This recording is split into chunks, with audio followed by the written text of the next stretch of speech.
Hey, what's up everyone, this is Kaizouwar here. So I finally get to talk about Pokemon Legends Z8 a little bit more in detail finally, because I have been waiting for this game, at least in an announcement of it, for the longest time now. So I'm happy to see that there's more news to come out. Nintendo and Pokemon Company have released like a new trailer, an extended trailer, talking about, you know, features in the game and stuff like that. So let's start off with the Kalos redevelopment thing and the characters. And they don't straight up say Kalos, they straight up say Lumio City. So, but still, the point is, the idea is that we're going to redevelop Lumio City, and which is a strange change from like Legends Arceus, which took place in the past, right? The distant past of Sinnoh, which back then was known as Hisui. This legend seems to be taking place in the future, right? Now, I thought, okay, they probably could do a past Kalos thing, but like the way that the technology looks here, like they essentially showed off in the very first teaser trailer where everything looked more modern and digital. I assume that's what they're doing with this one, because there's characters like AZ who are like, you know, not walking around as a dirty hobo with his Pokemon Floette. And this is, I assume this is after the events of Pokemon X and Y, which would technically make Legends Arceus a prequel to Diamond and Pearl, while Legends Z8 is a sequel to X and Y, which should, honestly, when we really think about it, yeah, X, Y, and Z. It actually makes sense now. And I don't know where the A is going to come from. The more I think about Legends A, it's just Legends Arceus, but I'm not going to get to that point right now. But I'm not going to talk too much about the characters so far because we don't know much about them yet.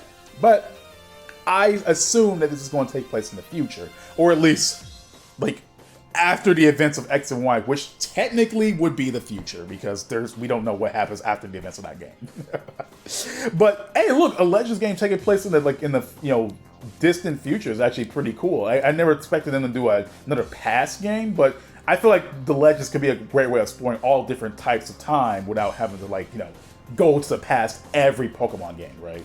So that's pretty cool, because there's a lot of modern stuff in this game that's definitely not the past of Kalos. There's just no way. So after that, we can finally talk about the starters, and I think the starters are probably the most divisive thing about this trailer so far.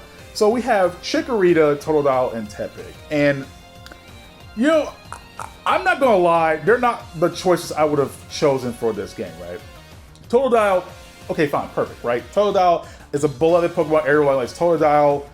If you don't like Totodile, there's something wrong with you. But then you get Tepig and Chikorita, which is weird because the ratio between Johto starters and literally only one Unova starter is crazy. There's 2 Johto starters in this game alone.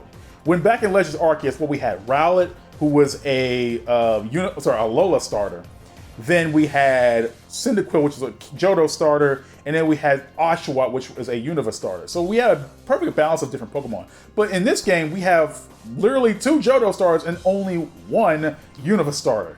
And I guess it makes sense in hindsight when you really think about, okay, Legends Arceus had Cyndaquil, and technically with Chikorita, Totodile, and Cyndaquil, we have all Johto starters, right? And Johto starters, they're definitely the ones that need the most work in regards of, like, you know, balancing and giving them new stuff, right? Because a lot of people clown on Johto starters for not having enough cool shit, right? And I get it. I get it. I totally understand why. You know, Chikorita definitely needs the help. Totodile definitely needs the help. Cyndaquil needed it, even though I really like Cyndaquil. It's literally one of my favorite Pokemon. It definitely could have used a new form, and I'm cool with that. And now, with Mega Evolution being introduced into this game, I'm only going to assume that these guys are going to get Mega forms. But that also comes with a weird thing. With Cyndaquil becoming Typhlosion in Legends Arceus and getting a new regional form, I wonder if they're going to give these guys regional forms and Megas at the same time. I don't see that happening. Like, that would be weird, right? But it'd be kind of cool to have them have both, because that would also have to make them go back and get Typhlosion and give it also a Mega form, which, hey, that'd be cool. I'd be happy if you could just get Cyndaquil in this game. I would love to get Cyndaquil. Again, Cyndaquil is one of my favorite Pokemon, so I would love to get Cyndaquil and Pokemon Legends Z8. But that's all I really gotta say about the starters on there. I'm not my perfect choice. I'm not my main choices here, but they're interesting choices nonetheless. I don't think I would have ever chosen 2 Johto starters. Honestly, I'd probably swap out Chikorita for, like, Snivy, but then that'll give us 2 Unova starters. So, okay, well, what else? Well, you could probably change it for, like, Chestnut, right? That's one of the Kalos stars, but I feel like they don't want to do Kalos as well. They try to like differentiate these Pokemon between like, you know, the region. So okay, well, I mean, you still have Sword and Shield. You can get the Grass Star from Sword and Shield and make that, you know, part of it. There's nothing stopping from like Pokemon from Sword and Shield and Scarlet and Violet from getting this game, so I don't see why not. But that's beside the point. Stars, okay. All right, graphics. Now, I was not really expecting this game to look that different from Scarlet and Violet. I figured they were going to use Scarlet and Violet as the basis for this game. I am of the personal opinion that Scarlet and Violet are good-looking Pokemon games in certain areas, right? I do think some of the environments do look good. Like, there's like a forest area that I really like the look of. And the character models do look great. At points, the game does look good. But, like, it's not like... And also Area Zero, right? But the game isn't consistently good looking, and the frame rate and the graphical issues tank the game heavily, right? So I honestly do believe that Scarlet and Violet could have been the best looking Pokemon games if we had, you know, if we actually had more time on them. And I do think that Legends Arceus does have a good like art direction for the game to make it look that good. I personally do believe that, but I'm really digging the way Legends ZA looks. It's not perfect, but I do believe it does look like a better Scarlet and Violet. That's my opinion right there. I wasn't really expecting a gigantic graphical overhaul. I'm just happy the game looks all right, and I'm hoping that it doesn't give us the same goddamn issues that Scarlet and Violet did. I don't want another frame rate bullshit, freaking graphical issues, clipping. I don't want to see none of that. I want this to be the most polished Pokemon game there is right now. I swear to God. There's no excuse at this point. There's also another thing introduced, the Wild Zones. And this is one thing I'm a little bit confused on. I'm hoping we get more information about this soon. But apparently the Wild Zones are like section off areas within Lumio City that let you catch Pokemon, right? Which, okay, we've seen that type of thing before in Pokemon. And it's, you know, an area you can go into without a screen transition, which is also cool. Basically, you can load in on it. It's perfect fine. The problem is, I don't know how big these Wild Zones are going to be, right? They don't look that huge, but maybe they might get bigger once you get into the zone. But I don't know how big they are going to be. We don't know how big Lumio City is supposed to be, like the scale of it in this game. So I have no idea what's going to happen. Don't know. Because people have gotten used to the open world aspect of Pokemon Pokemon Scarlet and Violet. People have gotten used to the big open zones of Pokemon Legends Arceus. So I don't mind them scaling back if they were going to do that. I don't mind them scaling back because I want them to actually keep shit focused rather than just making a giant open world for nothing. Now, open zones like Legends Arceus, not a bad idea, but I think they're trying to scale things back depending on how big the game is actually going to be. I assume they're going to, you know, scale things back significantly. I hope so. I'm actually okay with having a smaller Pokemon world if it means, you know, keeping everything together, right? I'm okay with that.